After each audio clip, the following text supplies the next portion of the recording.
ये एक बहुत ही पुलिस की तरफ से घृणित कार्रवाई है। मैं आपको बता दूं, रात के ये यूपी की पुलिस और रात में 2:30 बजे लड़की की लाश जलाई जाती है। आप फुटेज देखो, वो पेट्रोल से लाश जलाई जा रही है। आप देखो किन चीजों से लाश को जलाई जा रही है। हिंदू धर्म की लड़की थी तो भाई हिंदू धर्म से रीति रिवाज होते हैं, उसके हिसाब से उसकी बॉडी को जलाई जाती है। परिवार वाले कह रहे हैं, उसकी माँ कह रही है मुझे भीख दे दो, मेरी बेटी को दिखा दो, उसको एक नजर मुझे देखना है, मुझे मेरी बेटी भीख दे दो, मेरी बेटी के बॉडी को भीख दे दो।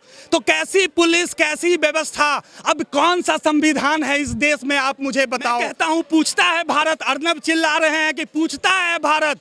अरे भारत ये भी पूछता है कि लड़की के बलात्कार कब बंद होंगे। भारत ये भी पूछता है कि 2:30 बजे लड़की की लाश क्यों जलाई जा रही है। भारत ये भी पूछता है कि देश में हर 2 दिन पे नए बलात्कार की कार्रवाई एक्ट क्यों हो रहे हैं। ये तो देश हाईजेक हो गया, ये तो डेमोक्रेसी हाईजेक है। अरे media 4th pillar of democracy है। आप एग्जीक्यूटिव है, लेजिस्लेचर है, जुडिशियरी है, उसके बाद 4th पिलर मीडिया है। आप मीडिया को नहीं जाने दोगे। अरे सच्चाई कैसे आएगी? मीडिया लड़ती है तो सच्चाई सामने आती है। ये देश को बलात्कार मुक्त बनाने का अभियान हमारा है। ये दुर्भाग्य है कि आज आज़ादी के 70 सालों के बाद भी देश में बलात्कार की घटनाएं हो रही हैं। और हमने आज जो ये जंतर मंतर पे हमारी टीम, हमारे लोग, जो दिल्ली की जनता आई है, एज ए एडवोकेट मैं अविनाश नंदन शर्मा, हमारी पूरी टीम ये हाथरस बलात्कार घटना का विरोध करते हैं। इस पे CBI इंक्वायरी कराने की मांग की जा रही है। सेंटर गवर्नमेंट आदेश दे। इस पे जो पुलिस वाले दोषी हैं उन पुलिस वालों को तत्काल निलंबित किया जाए, उनको हटाया जाए, उनके ऊपर 1 करोड़ रुपए के फाइन लगाए जाएं। ये हमारी मांग है। साथ ही साथ जिस लड़की के साथ जो उसके परिवार वालों को आज बंधक बनाया हुआ है, पुलिस उनको धमकी दे रही है कि मीडिया वाले आज आधे चले गए, आधे कल चले जाएंगे, तुम्हें हमारे साथ रहना है, हमारी बातों को कहना है। ये दुर्भाग्यपूर्ण है आज हमारे देश में और हम इसका विरोध कर रहे हैं। लड़की को मल्टीपल इंजरीज हैं, उसके बैकबोन तोड़ दिए गए, उसकी जीभ काट दी गई। उसने अपने बयान में, जो मीडिया में भी बयान चल रहे हैं कि 2 लड़के थे जिन्होंने बलात्कार किया हमारे साथ। आज पुलिस कहती है बलात्कार की घटना नहीं हुई। ये बलात्कार की घटना नहीं है तो क्या उस बच्ची के साथ रंजिश थी? क्या कोई खानदानी रंजिश थी जो उसे मार दिया गया, उसके कमर तोड़ दिए गए? ये बलात्कार की घटना डाइंग डिक्लेरेशन, एज ए वकील मैं आपको बताता हूं कि ये कहा जाता है डाइंग डिक्लेरेशन। आप सेक्शन 54A पढ़ो, आप एविडेंस एक्ट, सेक्शन 114 पढ़ो आप एविडेंस एक्ट, जो कहता है लड़की के अगर बयान, लड़की कहती है कि उसके साथ बलात्कार हुए तो बलात्कारी के ऊपर ये जिम्मेवारी जाती है कि वो बोले कि बलात्कार नहीं हुए या मैंने बलात्कार नहीं किया। पुलिस ये मानेगी कि बलात्कार हुए हैं। डाइंग डिक्लेरेशन में अपने मरते हुए अंतिम बयान में लड़की कहती है कि उसके साथ बलात्कार हुए हैं।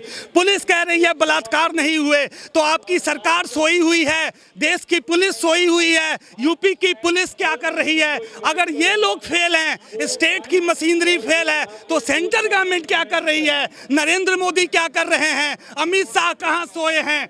आप मुझे बता दो। आप यूनियन गवर्नमेंट कहां सोई है? और सुप्रीम कोर्ट कहां है? हर चीज में नोटिस लेने को तैयार सुप्रीम कोर्ट। आप सुप्रीम कोर्ट ने क्यों नहीं दखल दिया इस मामले में?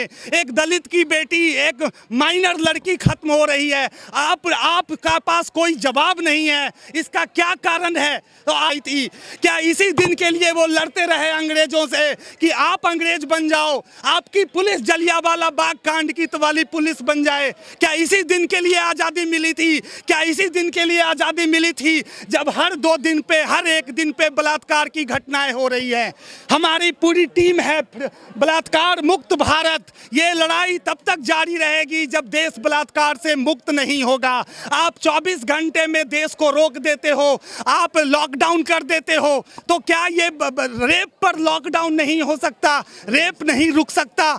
ये दुर्भाग्य है इस देश का। ये एक बहुत ही पुलिस की तरफ से घृणित कार्रवाई है। मैं आपको बता दूं, रात के ये यूपी की पुलिस और रात में 2:30 बजे लड़की की लाश जलाई जाती है। आप फुटेज देखो, वो पेट्रोल से लाश जलाई जा रही है। आप देखो किन चीजों से लाश को जलाई जा रही है। हिंदू धर्म की लड़की थी तो भाई हिंदू धर्म से रीति रिवाज होते हैं, उसके हिसाब से उसकी बॉडी को जलाई जाती है। परिवार वाले कह रहे हैं, उसकी माँ कह रही है मुझे भीख दे दो, मेरी बेटी को दिखा दो, उसको एक नजर मुझे देखना है, मुझे मेरी बेटी भीख दे दो, मेरी बेटी के बॉडी को भीख दे दो। तो कैसी पुलिस, कैसी व्यवस्था, अब कौन सा संविधान है इस देश में, आप मुझे बताओ कि एक विक्टिम, एक जो लड़की खत्म हो गई, उसे 14 दिन पे तो दिल्ली लाया गया इलाज के लिए, उसकी जान बच सकती थी। अगर जान बचती तो लोग क्लियर होते कि किन लोगों ने बलात्कार किया, उसके बयान आते। अरे आप कहाँ सोए पड़े हो? लड़की के बयान, 13 दिन पे लड़की की जान बचाने की कवायद शुरू होती है। ये यूपी पुलिस है तो सेंटर कहाँ है? मैं कहता हूँ पूछता है भारत। अर्नब चिल्ला रहे हैं कि पूछता है भारत। अरे भारत ये भी पूछता है कि लड़की के बलात्कार कब बंद होंगे। भारत ये भी पूछता है कि 2:30 बजे लड़की की लाश क्यों जलाई जा रही है। भारत ये भी पूछता है कि देश में हर 2 दिन पे नए बलात्कार की कार्रवाई एक्ट क्यों हो रहे हैं। सरकार के हमने एसआईटी टीम गठित किया है तो कुछ ना कुछ इसमें जरूर मामला निकलेगा। आपको मैं एज ए लीगल पर्सन, मेरी पूरी टीम वकालत वाली टीम है। मैं आपको बता दूं दिल्ली के सभी वकील हैं। एसआईटी स्पेशल इन्वेस्टिगेटिंग टीम को बोलते हैं। जनता को ये भ्रमित किया जा सकता है कि एसआईटी गठित कर दी आपने। अरे एसआईटी के मेंबर्स कौन से हैं? पुलिस अधिकारी ही उसके मेंबर बनते हैं। एसआईटी कोई ऊपर से नहीं आ जाती संस्था। आपको अगर कार्रवाई करनी है तो सेंटर से सीबीआई इंक्वायरी कराओ। जब सुशांत केस में इंक्वायरी हो सकती है तो ये लड़की दलित थी इसलिए इंक्वायरी नहीं होगी, ये लड़की बच्ची है इसलिए इंक्वायरी नहीं होगी, ये लड़की गांव में है, एक झोपड़ी वाले लोग हैं इसलिए इंक्वायरी नहीं होगी। वाह रे देश, वाह रे संविधान। गांव के पास साइटी थे, वहाँ पे मीडिया वालों को भी जाने नहीं दिया जा रहा है, पूरा नाकाबंदी कर, इसको लेकर क्या? ये तो देश हाईजेक हो गया, ये तो डेमोक्रेसी हाईजेक है। अरे media 4th pillar of democracy है। आप एग्जीक्यूटिव है, लेजिस्लेचर है, जुडिशियरी है, उसके बाद 4th पिलर मीडिया है। आप मीडिया को नहीं जाने दोगे? अरे सच्चाई कैसे आएगी? मीडिया लड़ती है तो सच्चाई सामने आती है। तो मीडिया वालों को आप रोक रहे हो, आप कहीं भी फेयर नहीं हो। आप हाथरस के मतलब ऐसा क्या इन्वॉल्व हो गया इसमें, ऐसी क्या राज इसमें छिप गई कि आप मीडिया वाले नहीं जाएंगे? ऐसा क्या राज उजागर हो जाएगा जो मीडिया वाले नहीं जाएंगे? ऐसा क्या राज आएगा जो आज केंद्र सरकार चुप है, मोदी चुप है, अमित शाह चुप है, रेल मंत्री, फाइनेंस मिनिस्टर? अरे किस लिए आप बैठे हो? जनता, अगर आधी आबादी देश की सुरक्षित नहीं, बिल्कुल आ रही है।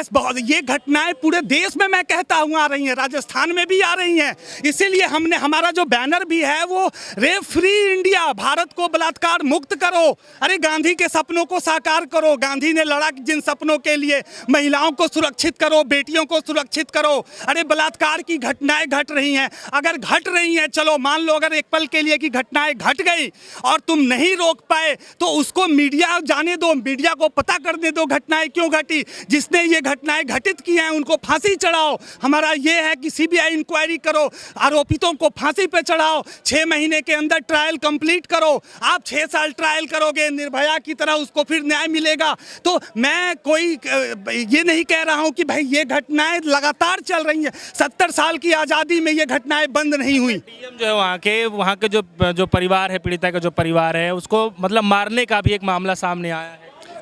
ये तो फुटेज चल रही है, ये तो ओपनली मीडिया दिखा रही है। वो कहते हैं मीडिया वाले आज चले जाएंगे, आधे चले गए, आधे कल चले जाएंगे। तुम्हें मीडिया कुछ नहीं करेगा। तुम वही बयान दोगे जो मैं बोल रहा हूं। एसपी को तत्काल निलंबित करा जाए, 1 करोड़ का जुर्माना लगाया जाए ताकि आगे आने वाले पुलिस जो है वो सबक ले सके। अरे आपके लिए फाइन है, जुर्माना है, सजा है, जनता के लिए आईपीसी है। पुलिस वालों के खिलाफ कौन सी कार्रवाई है? पुलिस वालों के खिलाफ लॉ क्यों नहीं इम्प्लीमेंट हो रहा? ये जो लड़ाई है कब तक चलने वाला है? ये लड़ाई न्याय की लड़ाई है। ये लड़ाई वास्तव में रेप मुक्त भारत बनाने की लड़ाई है। ये इस देश में संविधान स्थापित करने की लड़ाई है। इस देश में कानून व्यवस्था स्थापित करने की लड़ाई है। ये आधी आबादी महिलाओं की लड़ाई है। ये महिलाओं को सुरक्षित करने की लड़ाई है। ये लड़ाई चलेगी, ये सतत चलेगी। जहाँ जहाँ ऐसी घटनाएं होंगी हम वहाँ लड़ने के लिए तैयार हैं, वहाँ हमारा संघर्ष चलेगा, हमारी आवाज़ उठेगी। और आप जैसे अगर निर्भीक मीडिया हमारे साथ हैं तो मैं मानता हूं कि हमारी आवाज़ और ज़ोर से उठेगी। और आज सोशल मीडिया भी हमारे साथ है। आज हमारे मैसेज नहीं रुकेंगे। आज चाटुकार मीडिया और पूछता है भारत, तो भारत केवल एक सवाल नहीं पूछ रहा, भारत अभी अनेकों सवाल पूछ रहा है। कब रुकेंगे ये बलात्कार? कब मिलेगा किसी लड़की को न्याय? कब होगी इसकी ट्रायल? और कब पुलिस पे 1 करोड़ रुपए का फाइन लगेगा? कब सीबीआई इंक्वायरी होगी? पूछता है भारत, और बताना होगा लोगों को।